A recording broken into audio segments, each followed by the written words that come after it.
Good morning, and welcome to today's early morning Stylo News Intelligence Update. I'm your host, bringing you an objective, structured, and factual explainer of the current events unfolding in the Middle East. Today is May 25th, 2026. Over the next few minutes, we're going to analyze 2 weeks of critical intelligence regarding the shifting geopolitical dynamics in the Persian Gulf. As always, our goal is to present the facts to you calmly and professionally. We'll be examining all perspectives without bias to give you a very clear, grounded understanding of the situation on the ground. Before we dive into the analysis, a quick note that this morning's update is sponsored by ProWave AI.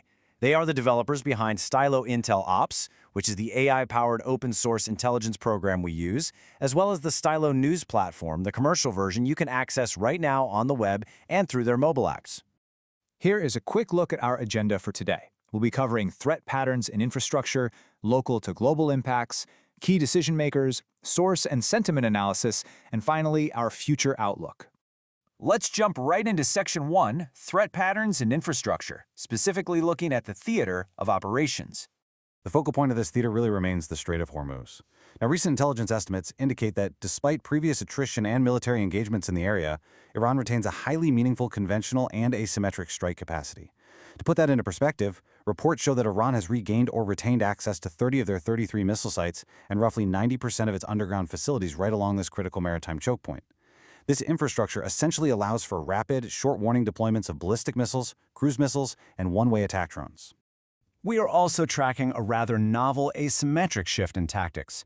Iran has announced its intention to impose transit and licensing fees on major global technology companies. We're talking about Google, Microsoft, Meta, and Amazon for utilizing the subsea internet cables that traverse the Strait of Hormuz. The Islamic Revolutionary Guard Corps has openly declared plans to regulate and potentially even disrupt digital traffic if these demands aren't met. So what they're doing is leveraging geographic control and turning it into direct economic and digital pressure. Moving on to Section 2, Local to Global Impacts. Let's look at the ripple effects. If we break this situation down into 3 spheres of impact, here's what we see. Locally, military readiness is heightened across Gulf states. For instance, on May 1st, Kuwait actually intercepted an armed infiltration attempt on Bubiyan Island, which is an area situated near critical infrastructure projects. Nationally, we're observing conflicting narratives of sovereignty. Gulf states are accelerating projects like the UAE's Fujairah oil pipeline specifically to bypass the strait, while Iran is aggressively asserting its national sovereignty over those exact same digital and maritime choke points. And internationally, while the risk expands significantly. These subsea cables carry a massive portion of the internet traffic linking Europe, Asia, and the Middle East. Any disruption there could delay global banking transactions, cloud services, and critical day-to-day communications. The crucial takeaway here really boils down to this number, 30. It's vital to reiterate that those 30 operational missile sites Iran maintains present a sustained, albeit conditional, threat to fixed infrastructure in the UAE and Saudi Arabia. We are talking about economically decisive targets here: oil terminals, desalination plants, power generation facilities, and foreign military bases. The intelligence suggests that while a mass bombardment is unlikely, these facilities remain highly vulnerable to selective, retaliatory strikes. Which brings us to Section 3, Key Decision Makers and Actions. Let's dive into a stakeholder analysis. There is a very clear strategic contrast at play right now. On one side, we have the Iranian government and the IRGC. Their strategy relies heavily on imposing regional costs through digital and energy leverage, largely as a way to counter sanctions and diplomatic isolation. On the flip side, we have the Gulf Cooperation Council, which includes Saudi Arabia and the UAE. Their clear preference is for collective defense mechanisms, diplomatic de-escalation, and containment. They are actively requesting restraint from their allies to avoid sparking a broader, unmanageable conflict right in their backyards. Looking at the posture of the United States, reports indicate President Donald Trump has issued a strict ultimatum to Tehran regarding these subsea cables and broader regional stability. However, the approach is twofold. The U.S. is maintaining a state of high military readiness and pressure, but they have temporarily postponed direct strikes. This pause directly follows those urgent appeals from Gulf leaders who are prioritizing regional stability. It shows a highly calibrated approach to escalation, basically keeping the door open to conditional negotiations. Concurrently, we have to note that the broader geopolitical landscape is shifting. China and Russia are actively expanding their diplomatic and economic partnerships in the region. China is walking a tightrope, balancing its deep energy dependence on Gulf oil with strategic ties to Iran, even as reports surface of clandestine Chinese arms sales to Tehran. Russia is similarly engaging diplomatically to promote a multipolar dynamic. Both nations are capitalizing on a perceived decline in traditional Western dominance, promoting dialogue while making sure they secure their own strategic interests.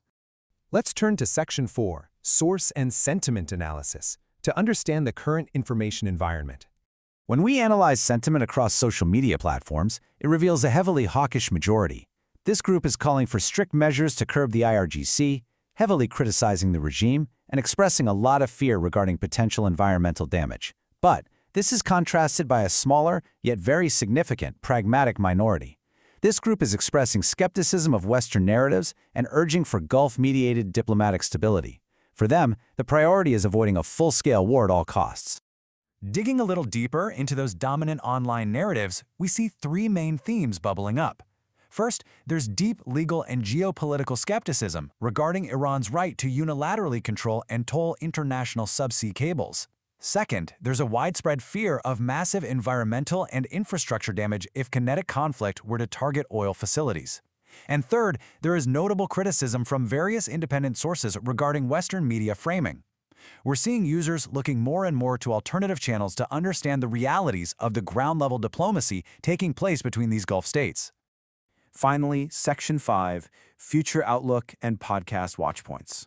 Based on the intelligence we've gathered, the most likely course of action near-term is not an immediate full-scale strategic bombardment. Instead, analysts are forecasting a period of calibrated pressure. We fully expect to see continued coercive messaging regarding maritime and digital choke points.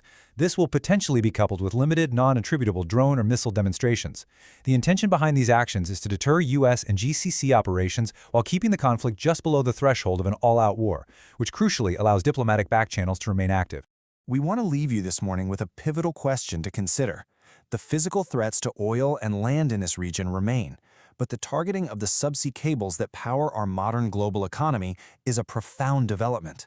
Will this asymmetric leveraging of global digital infrastructure become the standard front line of future geopolitical conflicts? It's a vulnerability that international law and modern defense architectures are honestly only just beginning to grapple with. Thank you for joining us for this early morning Stylo News Intelligence Update. If you found this explainer helpful, keep in mind this program is just a short lead-in to our in-depth audio analysis. We invite you to listen to the full morning podcast episode titled The Iran Crisis Brief, Gulf Tensions and Diplomacy on your favorite podcast channel. And for more on-demand AI-powered news, be sure to subscribe at stylonews.com or simply follow the link in this post. Until next time, stay informed.